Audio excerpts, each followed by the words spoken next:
Kolkata police की press conference आ रही है, सुनिए। একটা মার্ডার হয়েছে, এটা ইন্টার গ্যাং রাইভেলরি মতন আছে, কোনো পলিটিক্যাল কানেকশন নেই। কোনো অ্যারেস্ট হয়েছে? একটা লোক অ্যারেস্ট হয়েছে, ওইখানে আরো নাম পাওয়া গেছে। হ্যাঁ, ডিটেন হয়েছে না, ডিটেন করা হয়েছে, ভেরিফাই করবে, কিন্তু নাম আমরা পেয়েছি 5-6 জন লোকাল নোন লোক আছে। না, ওর যে লোকটা আছে ওরই ওরা বন্ধু বান্ধব ছিল, ওদের ওইখানে কিছু কনস্ট্রাকশন বিজনেস নিয়ে ঝামেলা ছিল এবং এখন হয়েছে। তারপরে একটা লোক অনেকদিন এলাকা থেকে বাইরে ছিল, এলাকাতে ঢুকেছে, তারপরে এরকম একটা ঘটনা হয়েছে। তো যারাই যুক্ত আছে ওদের অ্যারেস্ট করা হবে।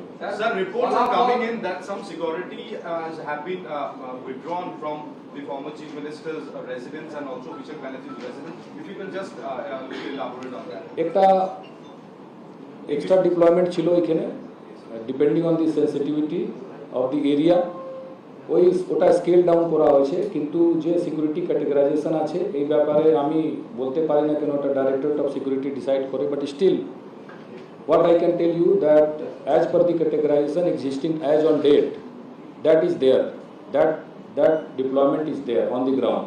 ফলাফল বেরোনো থেকে শুরু করে আজকে পর্যন্ত কতজনকে অ্যারেস্ট করা হয়েছে ভ্যান্ডালিজমের? Total 80 people have been arrested till date.